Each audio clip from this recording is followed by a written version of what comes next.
একজন খলিফা ছিলেন, যে খলিফার ব্যাপারে আমার রাসূল বলেছেন, আমার পরে নবুয়তের সিলসিলা যদি চালু থাকতো, আমার পরে যদি নবী কেউ হতো, আমার পরে নবুয়তের মর্যাদা পেত আমার একজন প্রিয় সাহাবী লাকানা ওমর, তার নাম হলো ওমর। এই ওমরকে আল্লাহ রাব্বুল আলামিন এত সম্মান কেন দিয়েছেন, এত মর্যাদা কেন দিয়েছেন? এত সম্মান মর্যাদার মূল কারণ হলো আল্লাহ পাক তার মধ্যে যে সবচেয়ে বড় গুণটা দিয়েছেন তার নাম হলো তাকওয়া দিয়েছিলেন। তার মধ্যে খোদাবিতেরা ছিল চূড়ান্ত মাত্রার 100%, চুল পরিমাণ কোনো খাত ছিল না। অর্ধ দুনিয়ার শাসনকর্তা।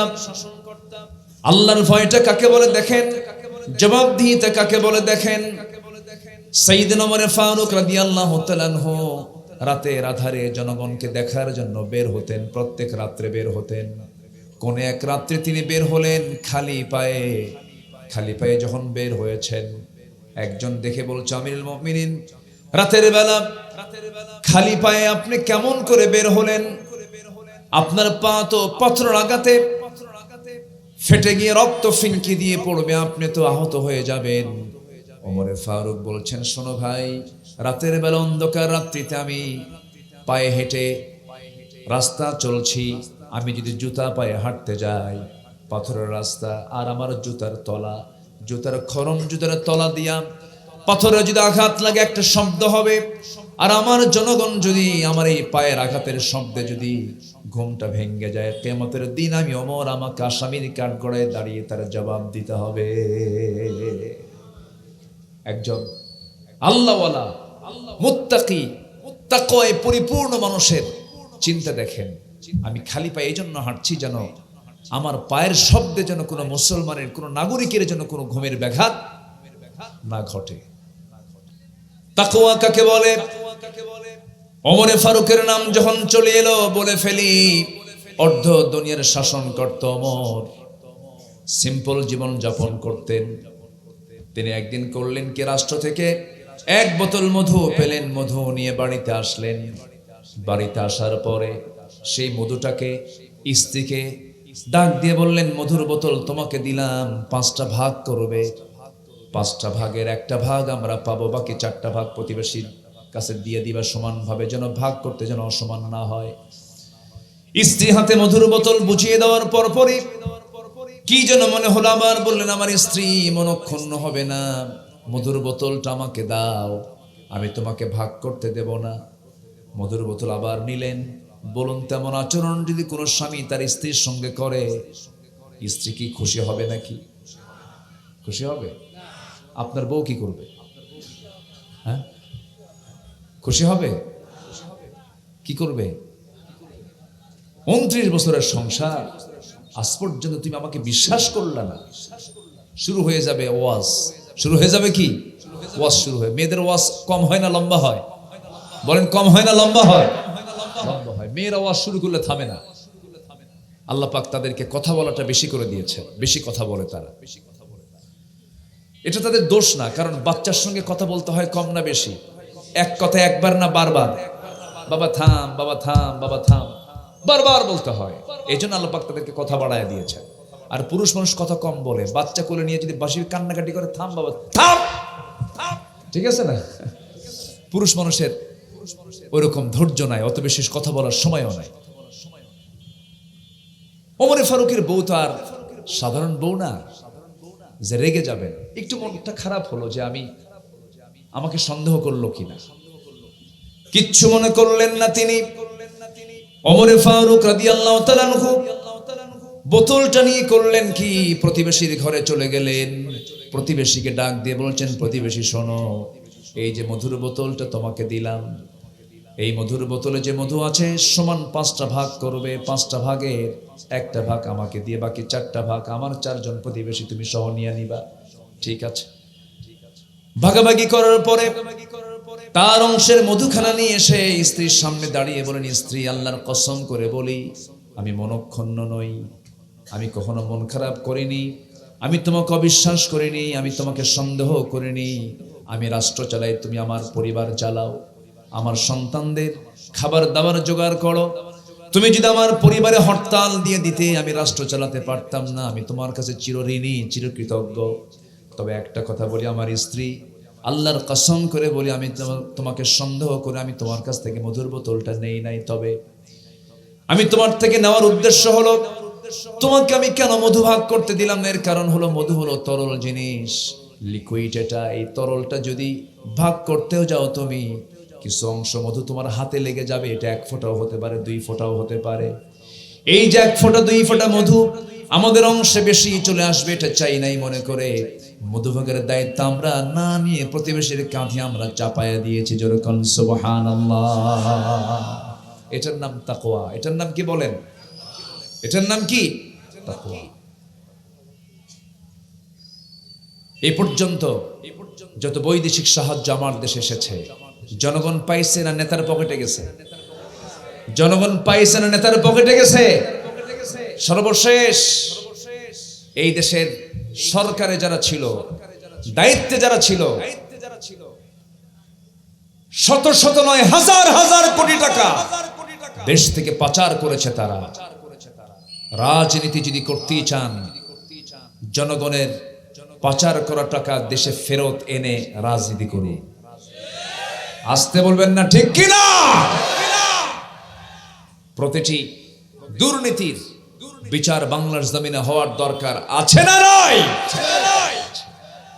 বিচার সঠিক হবে যদি রাষ্ট্রনায়ক সঠিক হয়। আমার নবীজি নেতৃত্ব তৈরি করেছেন বেনামাজ থেকে না নামাজ থেকে? বলেন, বেনামাজি না নামাজি থেকে? নামাজি থেকে। রাসূল যখন ইন্তেকাল করবেন, তার পরবর্তী তার দায়িত্ব পালন করবে কে? উনি আগে ইঙ্গিত দিয়ে গেলেন। দেখেন ইঙ্গিতটা কেমন। কথা বলি ভাই, কিন্তু এই যে মাঝখান থেকে মাঝে মাঝে জুতা পায়, এই কি সমস্যা? বসে বসে, তাও তো যাই দেখি, সমস্যা কি? এত চাপ যদি শুরু হয় তাহলে হলো নাকি?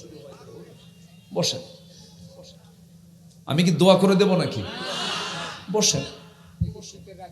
হ্যাঁ, কি সুন্দর, কি সুন্দর রাত, তাই না? বলি আলহামদুলিল্লাহ। দেশ থেকে পাচার করা টাকা, দেশ থেকে যারা পাচার করেছে টাকা, এই টিমের লোকগুলি কি আছে এলাকায়? আছে আছে আছে। ওদেরকে মদত পুষ্ট, ওদেরকে আরামে রেখেছে এরকম মুনাফিক আছে না নাই? আছে না নাই?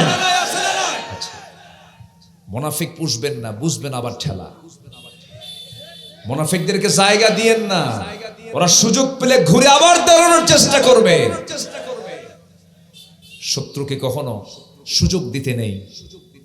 শত্রু শত্রুই।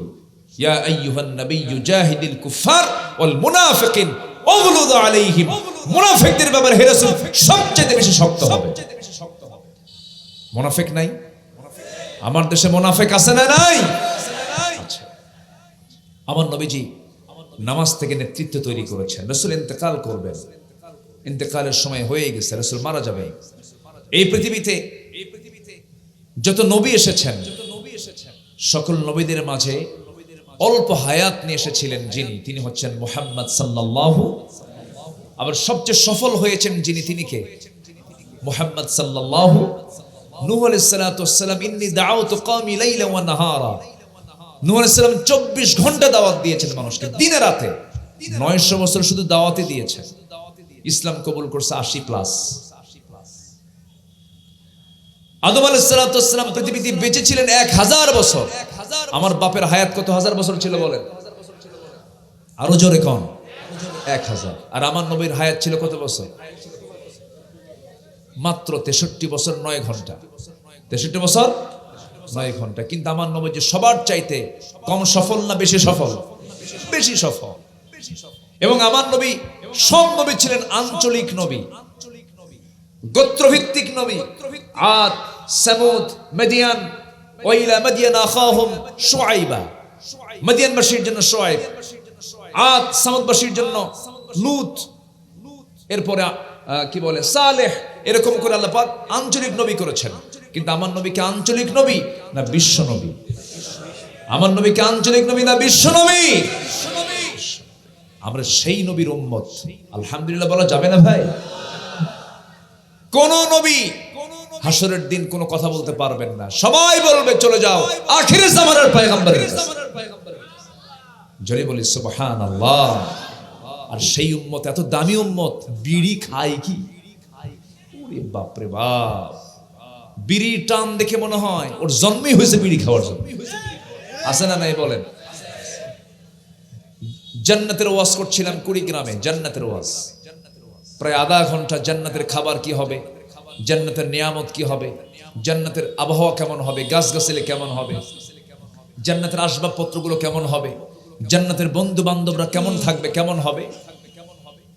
আলোচনা করতে করতে হঠাৎ করে সামনে থেকে এক চাচা দাঁড়ায় গেছে।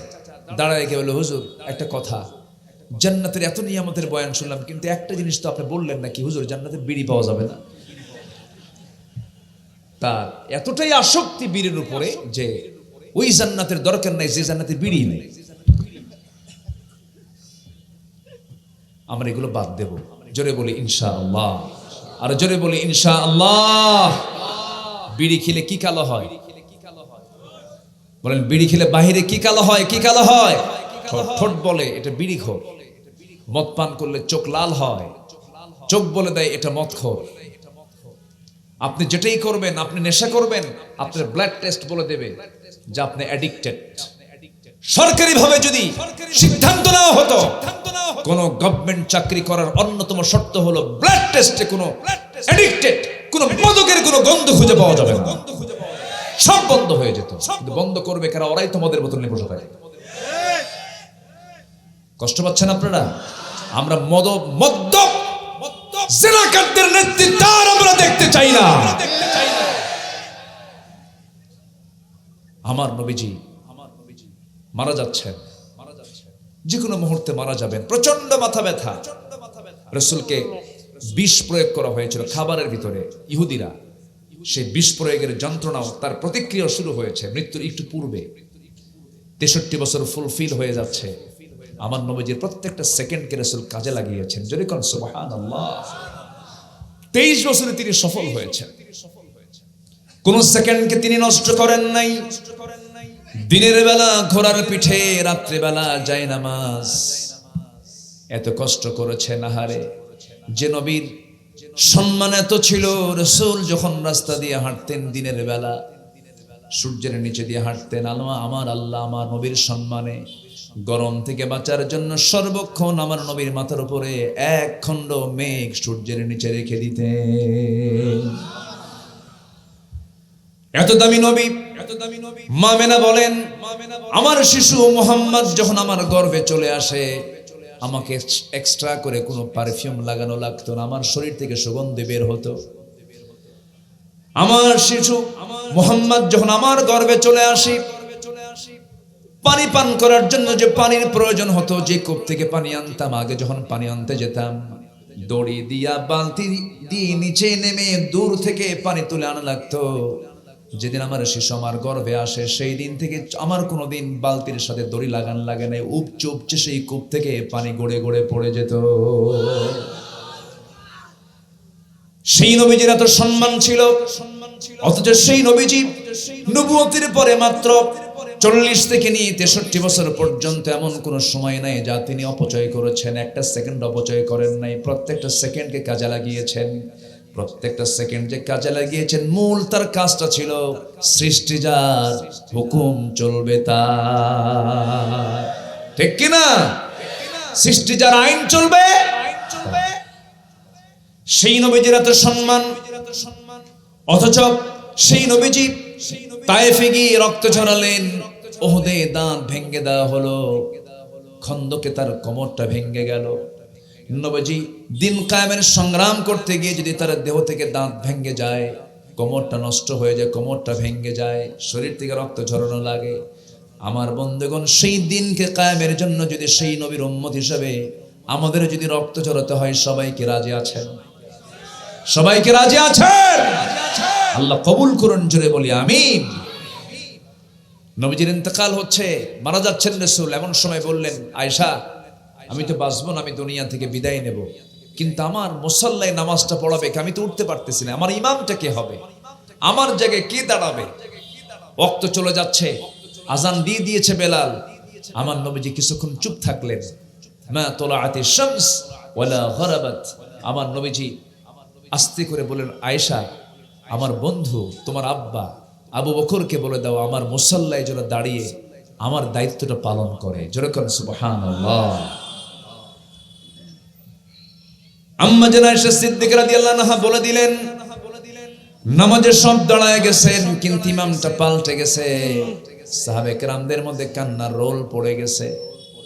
আমার নবীজি বলছেন, আমার আয়েশারে আমার সাহাবীরা কান্দে কেন? আমার নবীজি বলছেন, আমার সাহাবীরা কান্দে কেন? আমাকে একটু দেখতে দাও তো। আমার নবীজি তার হুজরায় আস্তে করে আম্মা জান আয়েশার কাঁধে হাত রেখে জানালার কাছে গিয়ে উকি মেরে দেখতে লাগলেন সাহাবীরা নামাজ পড়ছে। নবীজির চোখের কোনা বেয়ে টপ টপ করে পানি পড়ছে। আম্মা জান আয়েশা সিদ্দিকা তার চোখের পানিগুলো মুছে মুছে দেন আর বলছেন, ইয়া রাসূলুল্লাহ, আপনি কাঁদেন কেন? আপনার সাহাবীরা আল্লাহর হক আদায় করছে, তারা নামাজ আদায় করছে। আমার নবীজি বলছেন, আয়েশা রে, আমার চোখের পানি দেখে তুমি কষ্ট পেও না। এই চোখের পানি আমার চরম আনন্দের চোখের পানি। এই চোখের পানিটা আমার কষ্টের পানি নয়, জানো? এই নামাজ আজকে রাষ্ট্রীয় পর্যায়ে কায়েম হয়েছে এমন দৃশ্য প্রতিষ্ঠার জন্য আমি রাসূল আমাকে ঘরবাড়ি ছাড়তে হয়েছে। এই যে আমার হাতে পায়ে কত আঘাতের চিহ্ন আয়েশা, এই যে সুন্দর দুটা সামনের দুটা দাঁত নাই, কোমরটা কুঁজো হয়ে গেছে, কোমর সোজা করে দাঁড়াতে পারি না। আয়েশা রে, এই যে এত কষ্ট এত যন্ত্রণার মধ্য দিয়ে আজকে নামাজ কায়েম হয়েছে, এই চরম আনন্দে আমাকে চরম আনন্দিত করছে, আমি এই জন্য কাঁদতেছি।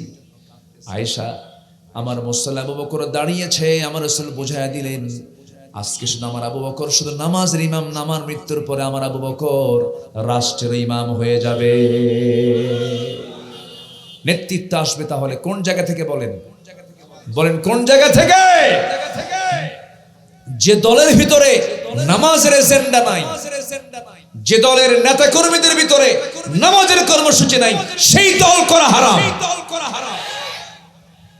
জাহান্নামের দল। ওটা কিসের দল বলেন? কিসের দল বলেন? কিসের দল? জাহান্নামের দল। সবার আগে আমরা রহমতটা তালাশ করব কেমনে, রহমতটা পাবো কেমনে, এই চেষ্টা আমরা একটু করার চেষ্টা করব। আজকে আমার সাবজেক্ট হচ্ছে আল্লাহর রহমত লাভের উপায়টা কি। এই বিষয়ে আমি কিছু কথা বলতে চাচ্ছি, তাও সে উপায়টা বের করব কোরআন থেকে। কোরআন যে উপায়গুলো বলে দিয়েছে এর চাইতে শ্রেষ্ঠ উপায় আর দ্বিতীয় কোথাও আছে? আসুন সরাসরি আমরা কোরআন থেকে কথা বলি। উঠতে একটু দেরি হলো, আমি আরো অনেক আগে এসেছি, শোয়ারটায় আমি এখানে উপস্থিত হয়েছি। আমি এখানে অনেকক্ষণ বসেও ছিলাম। যাই হোক, আমি যতক্ষণ আছি আমাকে সময় দেবেন তো নাকি? আমার দেশে মানে একটা রোগ আছে, সেটা হলো রাত একটু বেশি হলেই জনগণ একটু নড়াচড়া করে, ওঠা বসা করে, আর একটা ক্লাস থেকে না বলে চলে যায়। সেটা হলো কোরআনের ক্লাস থেকে, স্কুলের কোনো ক্লাস থেকে, কলেজের ক্লাস থেকে, কিন্তু ছাত্র টিচারকে না বলে যায় না। কিন্তু এই মাহফিলগুলোতে আলোচক যখন আলোচনা শুরু করে না বলেই অনেক শ্রোতা চলে যায়। আসে না নাই বলেন তো? আচ্ছা, আমি যেন এই দৃশ্যটা যেন না দেখি। আজকে আমরা যতক্ষণ কথা বলবো আমরা মনোযোগ দিয়ে দোয়ার মধ্য দিয়ে আমরা মাহফিলকে সফল করব। জোরে বলি ইনশাআল্লাহ। মাইকম্যান একটু, এই যে মাইকম্যান কোথায়, মাইকওয়ালা কোথায়, একটু ঠিক রাখার চেষ্টা করেন, আওয়াজটা যেন সুন্দর হয়, আওয়াজের মধ্যে যেন একটা সুন্দর ভাব থাকে, একটু খেয়াল করার চেষ্টা করেন। সম্মানিত ভাইয়েরা, আমরা কার রহমত পেতে চাই বলেন? যে সমাজে সুদ থাকে আল্লাহর রহমত থাকে না? দেখেন অনেকে কয় হ্যাঁ। কি কইছেন আপনারা? না কইছেন না হ্যাঁ কইছেন? যে সমাজে রহমত থাকে, যে সমাজে সুদ থাকে, সেই সমাজে রহমতের গন্ধ পাওয়া যাবে না। আচ্ছা, যে শহরে মদের দোকান আছে এটা তো খুব বরকতের শহর, তাই না? হ্যাঁ, আচ্ছা, পাবনায় তো মদের দোকান নাই। আসতে বলবেন না? আছে, আছে, তবে মদের দোকানের মালিক নাই। মালিকও আছে, তবে কাস্টমার নাই। কাস্টমারও আছে। সব কোন জেলার বলেন? পাবনার। তাহলে পাবনার দোকানদার, পাবনারই আবার কাস্টমার আছে। কিন্তু সুদ তো সালাইপুরে মনে হয় সুদের কোনো কারবার টারবার হয় না। সুদ আছে? আচ্ছা, তাহলে মদের দোকান আছে, সুদের কারবারও আছে। এরপরে জেনা নাই তো মনে হয়? জেনা আছে? আচ্ছা, জেনার সংজ্ঞাটা আমরা কিন্তু অনেকে জানি না। জেনা মানে কিন্তু শুধুমাত্র সহবাসকেই জেনা বলে না।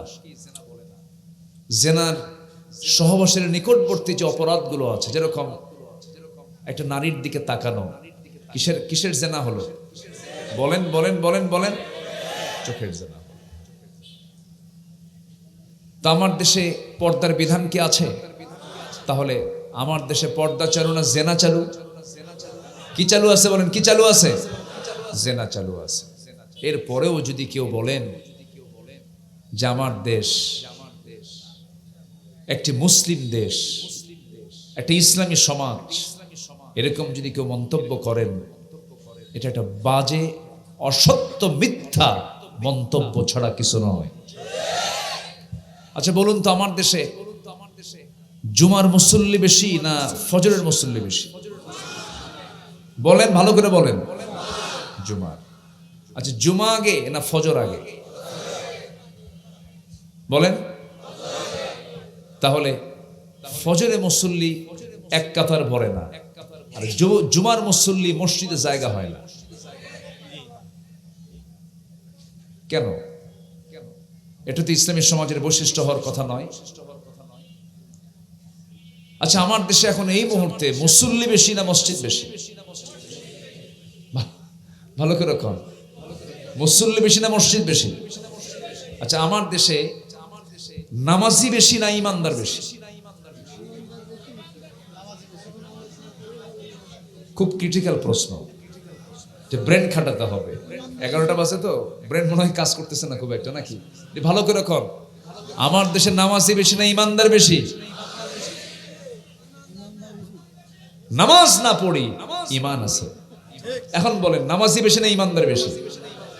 এই যে ইমানদার বেশি। তাহলে আমার দেশে ইমানদার বেশি, নামাজি কম। কিন্তু এমন ইমানদার নামাজ পড়ে না। বলেন আমরা কি অবস্থায় আছি এখন? মানে গুরুতিতে মোরা বাড়িয়ে চলিয়েছি গরু ছাগলের মতো। কবি নজরুলের একটা কবিতা, যে আমাদের ভিতরে দ্বীনের কোনো কিছু নেই, ইসলামের কিছু নেই, কিন্তু আমরা সংখ্যার দিক থেকে মুসলমান, আমরা গোটা পৃথিবীতে দ্বিতীয় বৃহত্তম মুসলিম বাংলাদেশ, কিন্তু নামাজ পড়ে না, সুদ খায়, জেনার লাইসেন্স নেয়, মদের দোকানদারি করে, আবার উনি হজেও যান। মদের যিনি লাইসেন্স নিয়েছেন তার নাম হলো আলহাজ মোহাম্মদ সলিমুদ্দিন। তাহলে মদের লাইসেন্স ওলার নাম কি? আলহাজ মোহাম্মদ। তাহলে চিন্তা করেন, তাহলে উনি হজের লাইসেন্স নিয়ে বসে আছে, কি বলে, মদের লাইসেন্স নিয়ে বসে আছেন, জেনার লাইসেন্স নিয়ে বসে আছে। তাহলে আল্লাহর রহমত কি পাওয়া যাবে ভাই? আসতে পাওয়া যাবে? পাওয়া যাবে। আল্লাহর রহমত পাওয়ার জন্য আল্লাহ রাব্বুল আলামিন 15টা উপায় কোরআনে বলে দিয়েছেন। যতটুকু স্টাডি করেছে, যতটুকু গবেষণা করেছি, 15টা উপায় আল্লাহ বলছেন, বান্দার এই 15টা পদ্ধতি তোমার জীবনে যদি উপস্থিত করতে পারো, আমি তোমাকে রহমত দিয়ে ধন্য করব, রহমতের চাদর আবৃত করব। নাম্বার 1 হলো তাকওয়া অবলম্বন করা। ইয়া আইয়ুহান নাসু ইন্না খালাকনাকুম মিন যাকারিন ওয়া উনসা ওয়াজআলনাকুম শুউবান ওয়া ক্বাবাইলা লিতাআরাফু ইন্না আকরামাকুম ইনদাল্লাহি আতকাকুম ইন্নাল্লাহা আলিমুন খাবীর। জোরে বলুন আল্লাহু আকবার। হে মানব মণ্ডলী, ইন্না খালাকনাকুম, আমি তোমাদেরকে সৃষ্টি করেছি মিন যাকারি ওয়া উনসা, এক নর এবং নারী থেকে, এবং তোমাদেরকে বিভিন্ন গোত্রে বিভক্ত করেছি, বিভিন্ন শাখা প্রশাখা দিয়েছি যেন তোমরা একে অপরকে চিনতে পারো। জাপানি করেছি, কোরিয়ান করেছি, চায়না করেছি, আরব করেছি, ইউরোপিয়ান করেছি, আমেরিকান করেছে, জার্মানি করেছি, ইতালিয়ান বানিয়ে দিয়েছি, ফরাসি বানিয়ে দিয়েছি। কেন করেছি? যেন তোমরা একে অপরকে চিনতে পারো। আর তোমরা জেনে রেখে দিও, তোমাদের মধ্যে সেই লোকটাই সবচাইতে আমার কাছে সবচাইতে বেশি দামি, সম্মানিত, যে নাকি আমি আল্লাহ আমাকে সবচাইতে বেশি ভয় করে। জোরে বলি সুবহানাল্লাহ। আমাকে ভয় পায়, আল্লাহকে যারা ভয় পায় সে হলো মুত্তাকি, সেই হচ্ছে আল্লাহর কাছের সবচাইতে, আল্লাহর নিকটে সবচাইতে প্রিয় বান্দা, এবং আল্লাহর রহমতে ধন্য সেই বান্দাই হবে যে নাকি এক নম্বর গুণ, এক নম্বর উপায় তাকওয়ার পথ অবলম্বন করবে। জোরে বলি সুবহানাল্লাহ, আর জোরে বলি সুবহানাল্লাহ। সম্মানিত ভাইয়েরা, সম্মানিত বন্ধুগণ, আমরা তাকওয়া মানে আমরা অনেকে বুঝি কি জানেন, বাহ্যিক ভাবে মাথায় একটু টুপি দেওয়া, মুখে দাড়ি রাখা, একটু ঢিল কাপড় চোপড় পরা, দান সদকা করা, একটু হজ করা, তারপরে একটু তাহাজ্জুদ নামাজ পড়া। হয়তো অনেকে ভাবি এটাই বুঝি তাকওয়ার, এই বাহ্যিক এই সমস্ত আচরণগুলো দেখালেই মনে হয় সে মুত্তাকি হয়ে গেল। মুত্তাকি হওয়ার জন্য হ্যাঁ বাহ্যিক এই সমস্ত বিষয়গুলো থাকতে হবে, এটাও দরকার। তবে মুত্তাকি তাকওয়াটা হচ্ছে বাহিরের কোনো কিছু না। আত-তাকওয়া হা হুনা, রাসূল একদিন ইশারা দিচ্ছেন, আত-তাকওয়া হা হুনা। তাকওয়াটা হচ্ছে ভিতরের জিনিস, ভিতরের বিষয়। সমাজে কিছু লোক আছে যারা মুখে বলে এক কথা, অন্তরে চিন্তা করে আরেক কথা। মুখ এবং অন্তরটা দুই ধরনের, এমন মুনাফিক চরিত্রের লোক আছে না নাই? আসতে বলবেন না, আছে না নাই? আল্লাহ তাআলা এদের রহমত কামনা করেছেন না ধ্বংস কামনা করেছেন? ধ্বংস। আল্লাহ রাব্বুল আলামিন বলেন, ওয়াইলুল লিকুল্লি হুমাযাতিল লুমাযাতিনিল্লাযী জামা'a মালান ওয়া 'আদ্দাদাহ ইয়াহসাবু আন্না মালাহু আখলাদাহ। ওই সমস্ত লোকের ধ্বংস হয়ে যাক যারা সামনাসামনি প্রশংসা করে, আবার পিছনে গেলে পরে দুর্নাম করে, গালিগালাজ করে, উল্টা পাল্টা কথা বলে, গীবত করে বেড়ায়, তাদের ধ্বংস হয়ে যাক। আমার আল্লাহ তাআলা বলছেন, বান্দারে, ওই সমস্ত বান্দার প্রতি আমি রহমত নাজিল করব যে বান্দা নাকি আমাকে সবচাইতে বেশি ভয় করে। আমার বন্ধুগণ, আল্লাহর ভয়টা কি? ছোট্ট কিছু উদাহরণ দিলে পরে বিষয়গুলো ক্লিয়ার হয়ে যাবে। একজন খলিফা ছিলেন, যে খলিফার ব্যাপারে আমার রাসূল বলেছেন, আমার পরে নবুয়তের সিলসিলা যদি চালু থাকতো, আমার পরে যদি নবী কেউ হতো, আমার পরে নবুয়তের মর্যাদা পেত আমার একজন প্রিয় সাহাবী লাকানা ওমর, তার নাম হলো ওমর। এই ওমরকে আল্লাহ রাব্বুল আলামিন এত সম্মান কেন দিয়েছেন, এত মর্যাদা কেন দিয়েছেন? এত সম্মান মর্যাদার মূল কারণ হলো আল্লাহ পাক তার মধ্যে যে সবচেয়ে বড় গুণটা দিয়েছেন তার নাম হলো তাকওয়া দিয়েছিলেন। তার মধ্যে খোদাভীতিটা ছিল চূড়ান্ত মাত্রার 100%, চুল পরিমাণ কোনো খাত ছিল না। অর্ধ দুনিয়ার শাসনকর্তা। আল্লাহর ভয়টা কাকে বলে দেখেন, জবাবদিহিতা কাকে বলে দেখেন। সাইয়েদনা ওমর ফারুক রাদিয়াল্লাহু তাআলা আনহু রাতের আধারে জনগণকে দেখার জন্য বের হতেন, প্রত্যেক রাত্রে বের হতেন। কোন এক রাত্রে তিনি বের হলেন খালি পায়ে। খালি পায়ে যখন বের হয়েছেন, একজন দেখে বলছে, আমিরুল মুমিনিন, রাতের বেলা খালি পায়ে আপনি কেমন করে বের হলেন? আপনার পা তো পাথর আঘাতে ফেটে গিয়ে রক্ত ফিনকি দিয়ে পড়বে, আপনি তো আহত হয়ে যাবেন।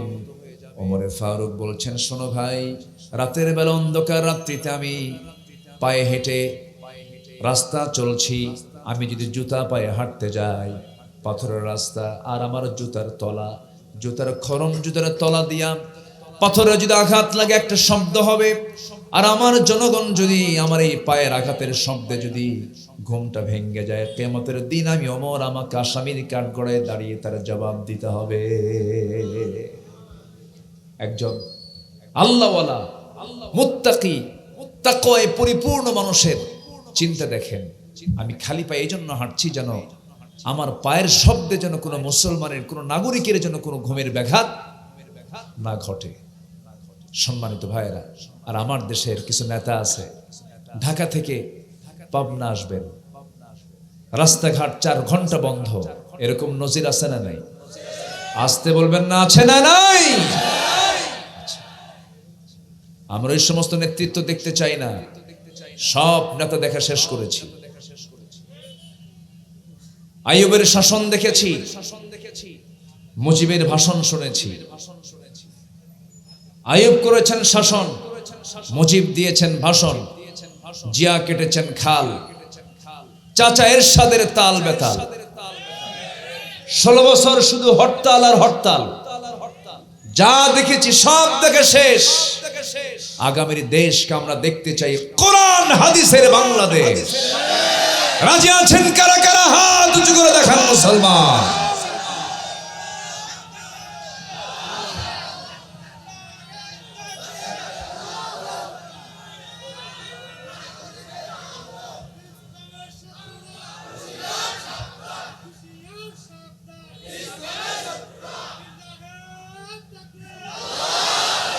আল্লাহ কবুল করুন, জোরে বলি আমিন, আরো জোরে আমিন। রাগ করলেন নাকি? যদি আমরা একটু রাষ্ট্র নিয়ে কথা বলি, সমাজ নিয়ে কথা বলি, রাজনীতির যদি একটু কথা বলি, তখন একটা মহলের গায়ে চুলকানি শুরু হয়। হুজুর আবার নামাজ কালাম থুয়া রাষ্ট্রের দিকে চিন্তা করে কেন? আমাদের যিনি রাসূল ছিলেন তিনি শুধু কি ইমাম ছিলেন? শুধু ইমাম ছিলেন? তিনি ছিলেন রাষ্ট্রনায়ক। যিনি ইমাম তিনি রাষ্ট্রনায়ক হবেন, যিনি রাষ্ট্রনায়ক হবেন তিনি ইমাম হবেন। আমরা এমন একটা রাষ্ট্রনায়ককে আমরা বাংলার জমিনে দেখতে চাই। সবাই রাজি আছেন তো ইনশাআল্লাহ? আমার নবীজি নেতৃত্ব দিয়েছেন নামাজ থেকে। যে নেতৃত্বে নামাজ নাই, যে নেতৃত্বে আল্লাহর দ্বীন নাই, সেই নেতৃত্বের মুখে এখন জুতা মারার সময় হয়েছে।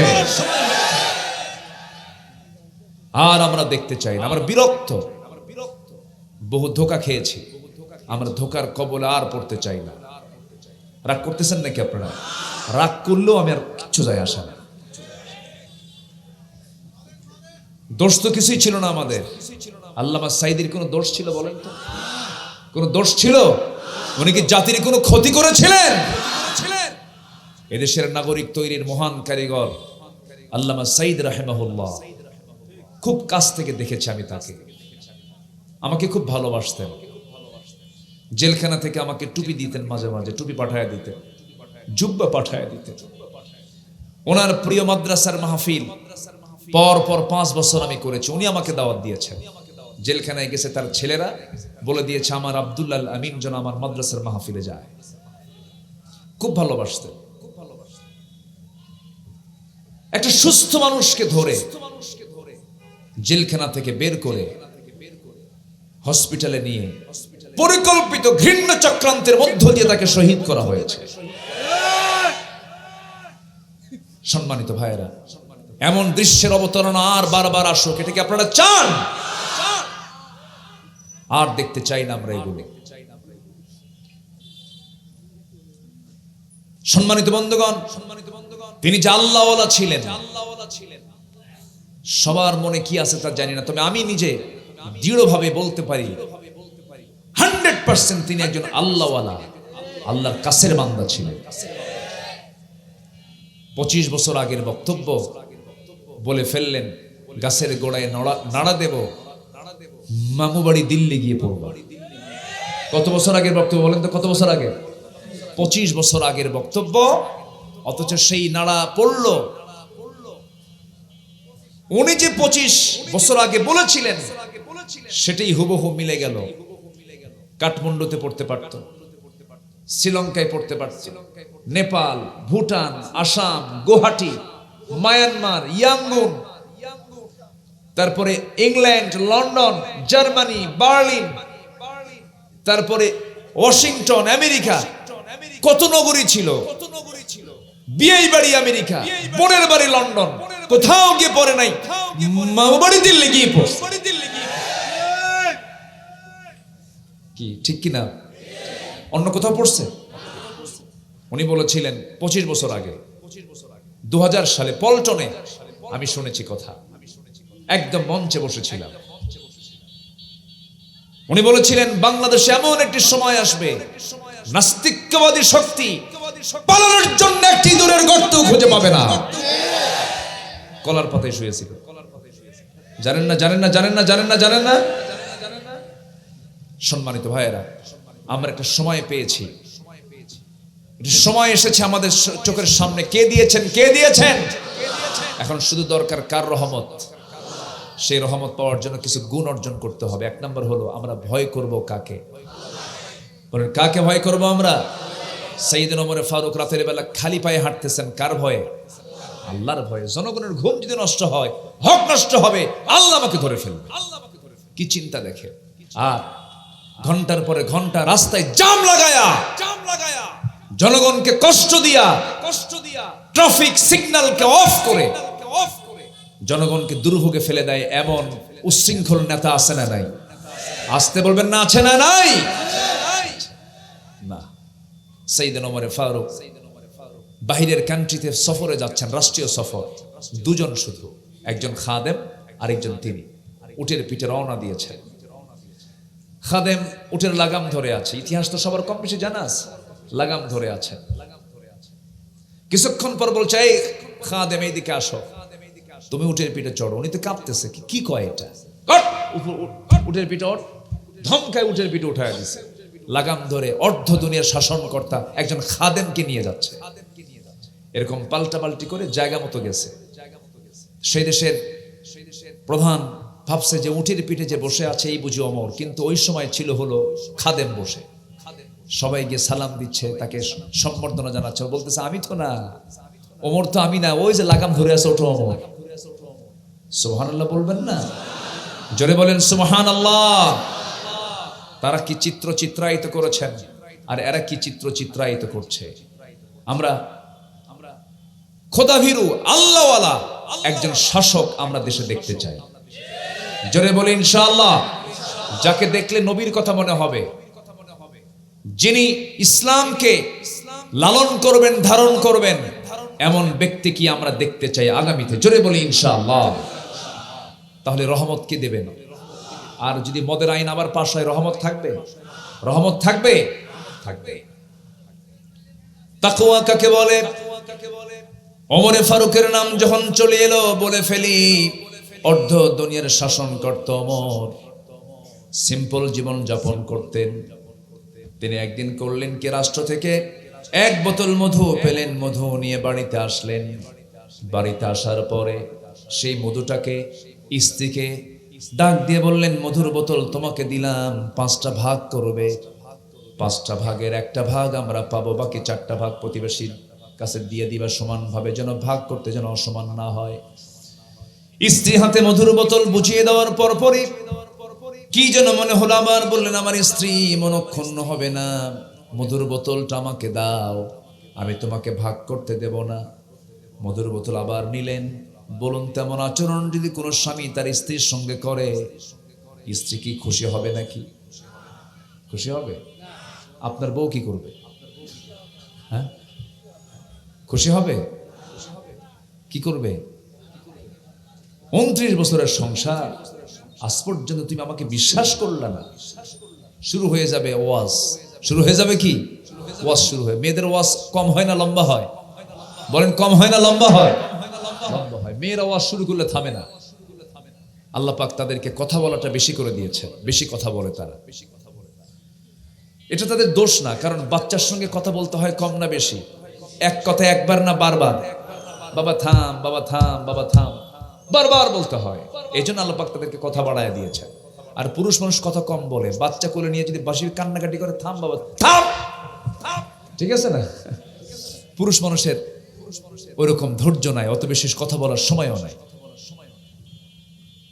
ওমরে ফারুকের বউ তো আর সাধারণ বউ না যে রেগে যাবেন। একটু মনটা খারাপ হলো যে আমাকে সন্দেহ করলো কিনা, কিচ্ছু মনে করলেন না তিনি। ওমরে ফারুক রাদিয়াল্লাহু তাআলা আনহু বোতলটা নিয়ে করলেন কি, প্রতিবেশীর ঘরে চলে গেলেন, প্রতিবেশীকে ডাক দিয়ে বলছেন, প্রতিবেশী শোনো, এই যে মধুর বোতলটা তোমাকে দিলাম, এই মধুর বোতলে যে মধু আছে সমান 5টা ভাগ করবে, 5টা ভাগের একটা ভাগ আমাকে দিয়ে বাকি 4টা ভাগ আমার 4জন প্রতিবেশী তুমি সহ নিয়ে নিবা। ঠিক আছে। ভাগাভাগি করার পরে তার অংশের মধুখানা নিয়ে এসে স্ত্রীর সামনে দাঁড়িয়ে বলেন, স্ত্রী, আল্লাহর কসম করে বলি আমি মনক্ষুণ্ণ নই, আমি কখনো মন খারাপ করিনি, আমি তোমাকে অবিশ্বাস করিনি, আমি তোমাকে সন্দেহ করিনি। আমি রাষ্ট্র চালাই, তুমি আমার পরিবার চালাও, আমার সন্তানদের খাবার দাবার জোগাড় করো। তুমি যদি আমার পরিবারে হরতাল দিয়ে দিতে আমি রাষ্ট্র চালাতে পারতাম না। আমি তোমার কাছে চিরঋণী, চিরকৃতজ্ঞ।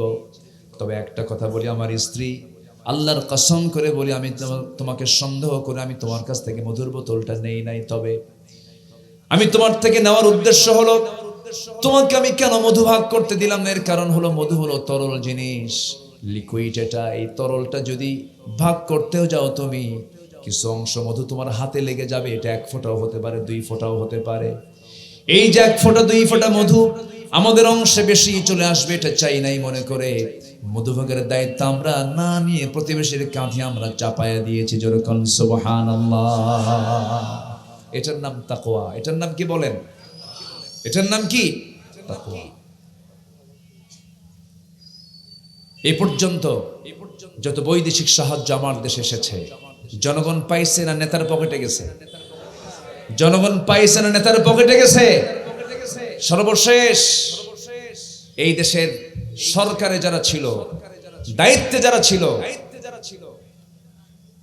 শত শত নয় হাজার হাজার কোটি টাকা দেশ থেকে পাচার করেছে তারা।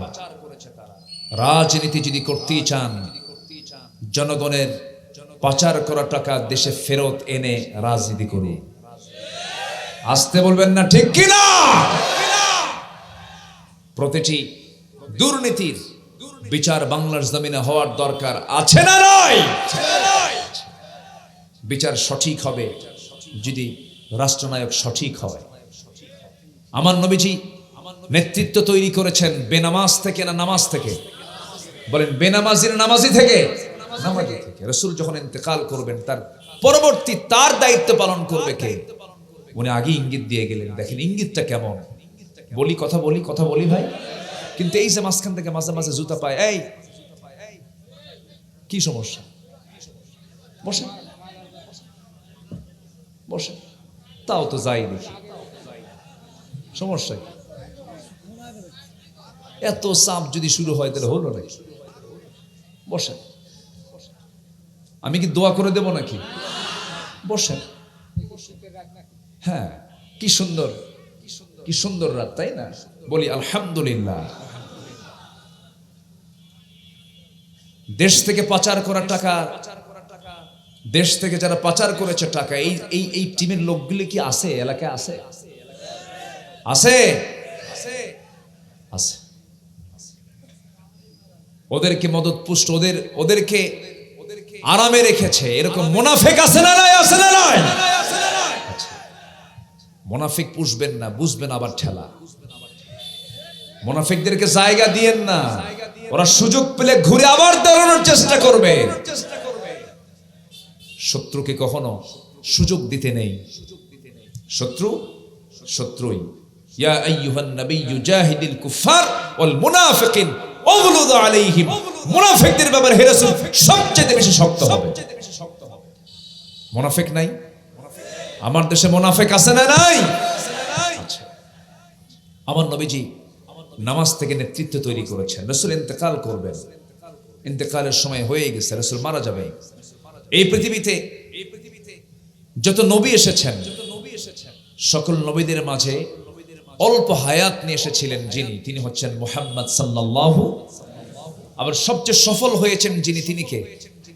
মুহাম্মদ সাল্লাল্লাহু। নূহ আলাইহিস সালাতু ওয়াস সালাম, ইন্নী দাআউতু কওমি লাইলা ওয়া নাহারা। নূহ আলাইহিস সালাম 24 ঘন্টা দাওয়াত দিয়েছেন মানুষকে, দিনে রাতে। 900 বছর শুধু দাওয়াতই দিয়েছেন। ইসলাম কবুল করছে 80+। আদম আলাইহিস সালাম পৃথিবীতে বেঁচে ছিলেন 1000 বছর। আমার বাপের হায়াত কত হাজার বছর ছিল বলেন? আরো জোরে কম। 1000। আর আমার নবীর হায়াত ছিল কত বছর? মাত্র 63 বছর 9 ঘন্টা। 63 বছর 9 ঘন্টা। কিন্তু আমার নবী যে সবার চাইতে কম সফল না বেশি সফল? বেশি সফল। এবং আমার নবী সব নবী ছিলেন আঞ্চলিক নবী, গোত্রভিত্তিক নবী। আদ, সামুদ, মাদিয়ান, ওয়াইলা মাদিয়ান আখাহুম শুআইবা, মাদিয়ানবাসীর জন্য শুআইব, আদ সামুদবাসীর জন্য লূত, এরপরে কি বলে সালেহ, এরকম করে আল্লাহ পাক আঞ্চলিক নবী করেছেন। কিন্তু আমার নবীকে আঞ্চলিক নবী না বিশ্ব নবী? আমার নবীকে আঞ্চলিক নবী না বিশ্ব নবী? আমরা সেই নবীর উম্মত। আলহামদুলিল্লাহ বলা যাবে না ভাই? কোন নবী হাসরের দিন কোনো কথা বলতে পারবেন না, সবাই বলবে চলে যাও আখিরে জামানার পয়গম্বরের কাছে। জোরে বলি সুবহানাল্লাহ। আর সেই উম্মত এত দামি উম্মত, বিড়ি খায় কি? ওরে বাপ রে বাপ, বিড়ি টান দেখে মনে হয় ওর জন্মই হয়েছে বিড়ি খাওয়ার জন্য। আছে না নাই বলেন? জান্নাতের ওয়াজ করছিলাম কুড়িগ্রামে, জান্নাতের ওয়াজ। প্রায় আধা ঘন্টা জান্নাতের খাবার কি হবে, জান্নাতের নিয়ামত কি হবে, জান্নাতের আবহাওয়া কেমন হবে, গাছগাছালি কেমন হবে, জান্নাতের আসবাবপত্রগুলো কেমন হবে, জান্নাতের বন্ধু বান্ধবরা কেমন থাকবে, কেমন হবে। আলোচনা করতে করতে হঠাৎ করে সামনে থেকে এক চাচা দাঁড়ায় গেছে। দাঁড়ায় গিয়ে বলল, হুজুর একটা কথা, জান্নাতের এত নিয়ামতের বয়ান শুনলাম, কিন্তু একটা জিনিস তো আপনি বললেন না, কি হুজুর জান্নাতে বিড়ি পাওয়া যাবে না? তার এতটাই আসক্তি বিড়ির উপরে যে ওই জান্নাতের দরকার নাই যে জান্নাতে বিড়ি নেই। আমরা এগুলো বাদ দেব। জোরে বলি ইনশাআল্লাহ। আর জোরে বলি ইনশাআল্লাহ। বিড়ি খেলে কি কালো হয় বলেন? বিড়ি খেলে বাহিরে কি কালো হয়? কি কালো হয়? ঠোঁট বলে এটা বিড়ি খোর। মদ পান করলে চোখ লাল হয়, চোখ বলে দেয় এটা মদখোর। আপনি যেটাই করবেন, আপনি নেশা করবেন, আপনার ব্লাড টেস্ট বলে দেবে যে আপনি অ্যাডিক্টেড। সরকারি ভাবে যদি সিদ্ধান্ত নেওয়া হতো কোন গভর্নমেন্ট চাকরি করার অন্যতম শর্ত হলো ব্লাড টেস্টে কোনো অ্যাডিক্টেড, কোনো মাদকের কোনো গন্ধ খুঁজে পাওয়া যাবে না, সব বন্ধ হয়ে যেত। কিন্তু বন্ধ করবে কারা? ওরাই তো মদের বোতল নিয়ে বসে থাকে। কষ্ট পাচ্ছেন আপনারা? আমরা মদ্যপ জিনাকারদের নেতৃত্ব আমরা দেখতে চাই না। আমার নবীজি মারা যাচ্ছেন, যে কোনো মুহূর্তে মারা যাবেন। প্রচন্ড মাথা ব্যথা। রাসূলকে বিষ প্রয়োগ করা হয়েছিল খাবারের ভিতরে। ইহুদিরা সেই বিষ প্রয়োগের যন্ত্রণাও, তার প্রতিক্রিয়া শুরু হয়েছে মৃত্যুর একটু পূর্বে। 63 বছর ফুলফিল হয়ে যাচ্ছে। আমার নবীজির প্রত্যেকটা সেকেন্ডকে রাসূল কাজে লাগিয়েছেন। যদি কোন সুবহানাল্লাহ। 23 বছরে তিনি সফল হয়েছেন। কোন সেকেন্ডকে তিনি নষ্ট করেন নাই। দিনের বেলা ঘোড়ার পিঠে, রাত্রে বেলা যায় নামাজ। এত কষ্ট করেছেন আহারে। যে নবীর সম্মান এত ছিল, রাসূল যখন রাস্তা দিয়ে হাঁটতেন দিনের বেলা, সূর্যের নিচে দিয়ে হাঁটতেন, আমার আল্লাহ আমার নবীর সম্মানে গরম থেকে বাঁচার জন্য সর্বক্ষণ আমার নবীর মাথার উপরে এক খণ্ড মেঘ সূর্যের নিচে রেখে দিতেন। এত দামি নবী। মা মেনা বলেন, আমার শিশু মুহাম্মদ যখন আমার গর্ভে চলে আসে, আমাকে এক্সট্রা করে কোনো পারফিউম লাগানো লাগতো না, আমার শরীর থেকে সুগন্ধি বের হতো। আমার শিশু মুহাম্মদ যখন আমার গর্ভে চলে আসে, পানি পান করার জন্য যে পানির প্রয়োজন হতো, যে কূপ থেকে পানি আনতাম, আগে যখন পানি আনতে যেতাম দড়ি দিয়া বালতি দিয়ে নিচে নেমে দূর থেকে পানি তুলে আনা লাগতো। যেদিন আমার শিশু আমার গর্ভে আসে, সেই দিন থেকে আমার কোনোদিন বালতির সাথে দড়ি লাগান লাগে নাই। উপচে উপচে সেই কূপ থেকে পানি গড়ে গড়ে পড়ে যেত। সেই নবীজির এত সম্মান ছিল, অথচ সেই নবীজি নবুয়তের পরে মাত্র 40 থেকে নিয়ে 63 বছর পর্যন্ত এমন কোন সময় নাই যা তিনি অপচয় করেছেন। একটা সেকেন্ড অপচয় করেন নাই। প্রত্যেকটা সেকেন্ডকে কাজে লাগিয়েছেন। প্রত্যেকটা সেকেন্ড যে কাজে লাগিয়েছেন, মূল তার কাজটা ছিল সৃষ্টি যার, হুকুম চলবে তার। ঠিক কিনা? সৃষ্টি যার, আইন চলবে। সেই নবীজির এত সম্মান, অথচ সেই নবীজি তায়েফে গিয়ে রক্ত ঝরালেন, ওহদে দাঁত ভেঙে দেওয়া হলো, খন্দকে তার কোমরটা ভেঙে গেল। নবীজি দিন কায়েমের সংগ্রাম করতে গিয়ে যদি তার দেহ থেকে দাঁত ভেঙে যায়, কোমরটা নষ্ট হয়ে যায়, কোমরটা ভেঙে যায়, শরীর থেকে রক্ত ঝরানো লাগে, আমার বন্ধুগণ সেই দিনকে কায়েমের জন্য যদি সেই নবীর উম্মত হিসেবে আমাদের যদি রক্ত ঝরাতে হয়, সবাইকে রাজি আছেন? সবাইকে রাজি আছেন? আল্লাহ কবুল করুন, জোরে বলি আমিন। নবীজির ইন্তেকাল হচ্ছে, মারা যাচ্ছেন রাসূল। এমন সময় বললেন, আয়েশা আমি তো বাঁচবো না, আমি দুনিয়া থেকে বিদায় নেব, কিন্তু আমার মুসাল্লায় নামাজটা পড়াবে কে? আমি তো উঠতে পারতেছি না, আমার ইমামটা কে হবে? আমার জায়গায় কে দাঁড়াবে? ওয়াক্ত চলে যাচ্ছে, আজান দিয়ে দিয়েছে বেলাল। আমার নবীজি কিছুক্ষণ চুপ থাকলেন। মা তোলাআতি শামস ওয়ালা গরাবাত। আমার নবীজি আস্তে করে বলেন, আয়েশা আমার বন্ধু তোমার আব্বা আবু বকরকে বলে দাও আমার মুসাল্লায় যেন দাঁড়িয়ে আমার দায়িত্বটা পালন করে। যেরকম সুবহানাল্লাহ।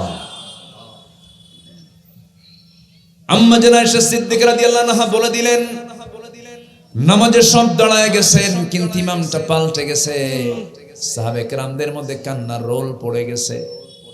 আমার নবীজি বলছেন, আমার আয়েশা রে, আমার সাহাবীরা কান্দে কেন?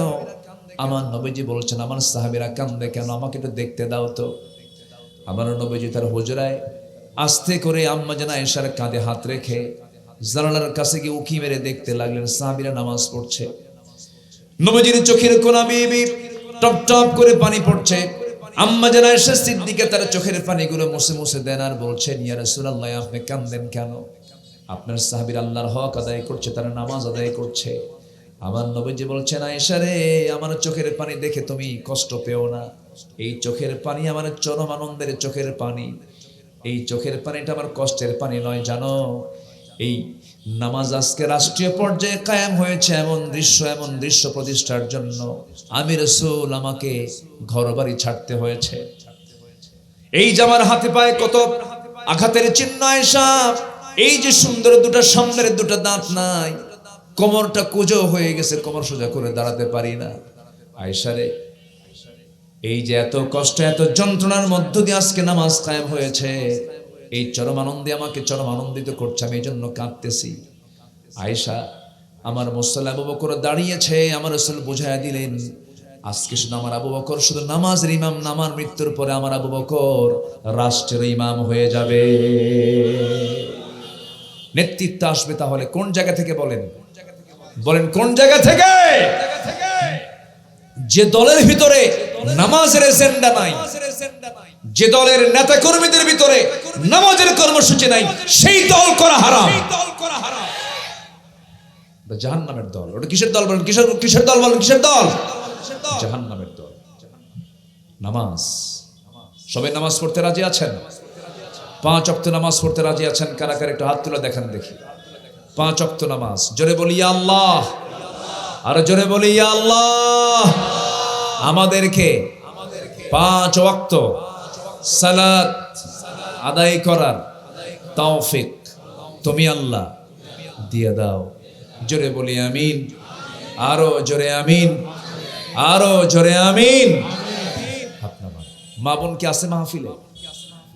মা বোনরা আসছে? ও কালকে মহিলা সমাবেশ আছে, এরপরে তো রাতে আসে, কিন্তু আপনাদের এখানে আপনারা সিস্টেমটা রাখেন নাই। এমনি তো আমি আমান ট্রাস্টে আসি, সেখানে রাতেও থাকে, পরের দিন সকালেও থাকে। মাদের দিন বোঝার দরকার আরো কম না আরো বেশি? বেশি। সম্মানিত ভাইয়েরা, 1 নাম্বার চলে গেল। আল্লাহর রহমত লাভের উপায় হলো 15টা।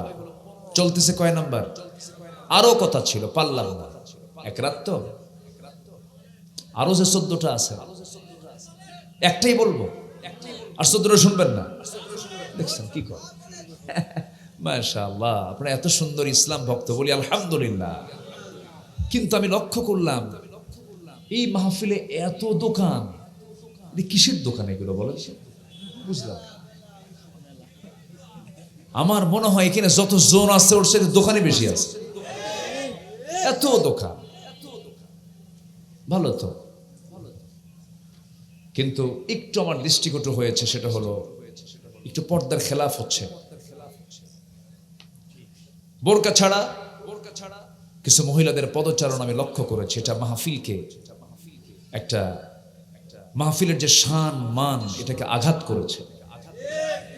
আগামী মাহফিলগুলোতে মাহফিল কর্তৃপক্ষের দৃষ্টি আকর্ষণ করে বলতে চাই,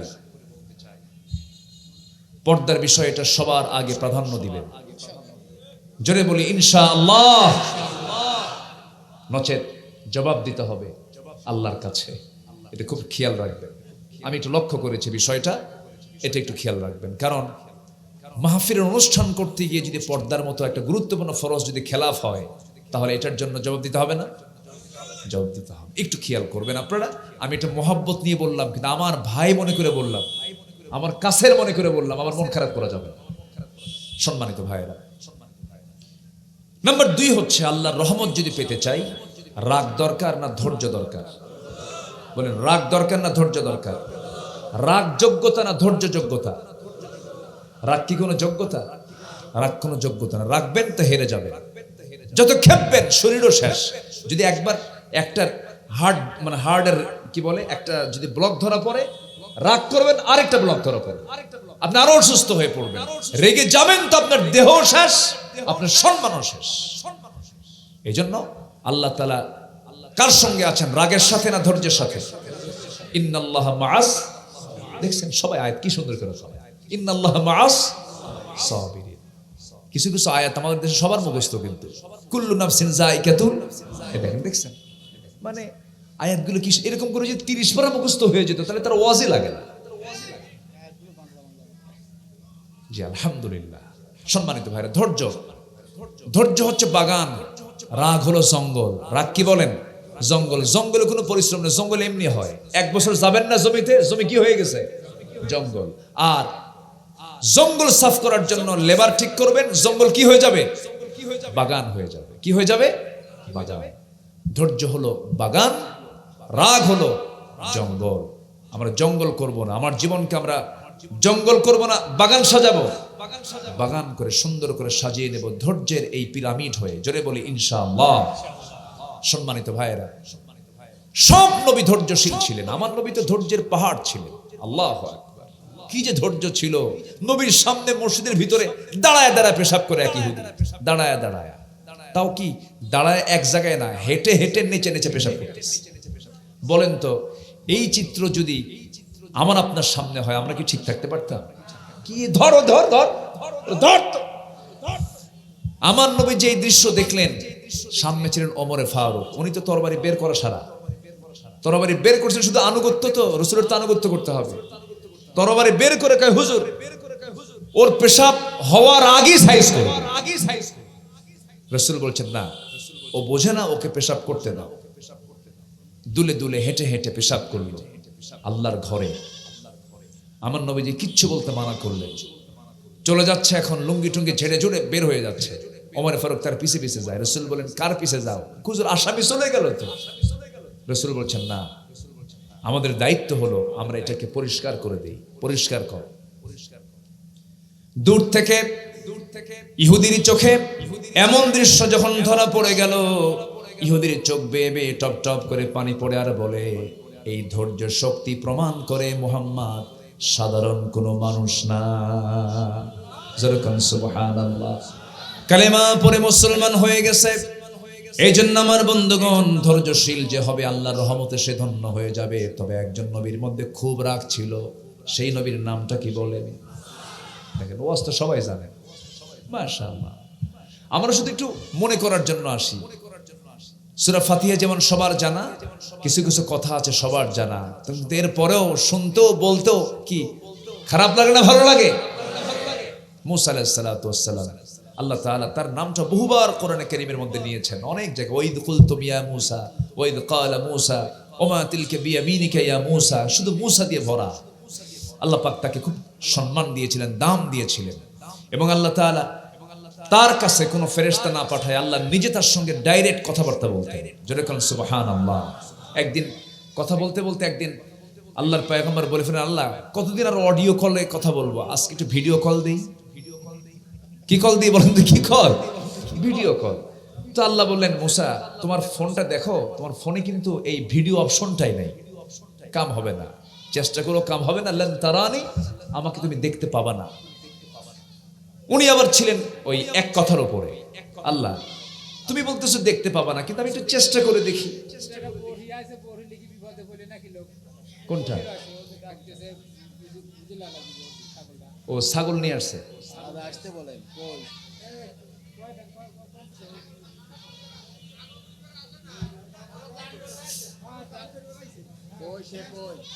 আচ্ছা ঠিক আছে, একজন ভাই মাদ্রাসার ইতিমখানার ছাত্রদের জন্য এটা ছাগল দিয়েছে। শাহজাদপুর বাড়ি, গোপালপুর বাড়ি। তো ছাগলটা দূরে নিয়ে যান, সে আওয়াজ করবেন, আমি আওয়াজ করবো।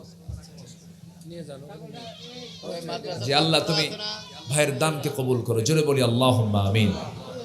তো ছাগল দিলে হবে, গরু তো দেওয়া দরকার, তো গরু কে দেবে? গরু দেওয়ার মতো কেউ নাই।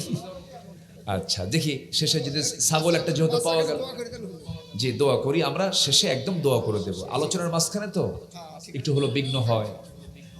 জি ঠিক আছে, আল্লাহ আমাদের সবাইকে দানের সঙ্গে রাখুন। দান করলে রহমত পাবো কার বলেন? তাহলে আরেকটা যোগ হলো, এটা আসবে কিছুক্ষণ পর। রহমত লাভের 15 উপায়। রহমত লাভের কত উপায় বলেন তো? 15 উপায়। এর মধ্যে 1 নাম্বার হলো তাকওয়া, নাম্বার 2 হলো ধৈর্য ধারণ, আর মাঝখান থেকে ছাগল দিয়ে গেল দেখে ঢুকায় দিলাম। রহমত লাভের আরেকটা উপায় হলো দান করা। কি করা বলেন?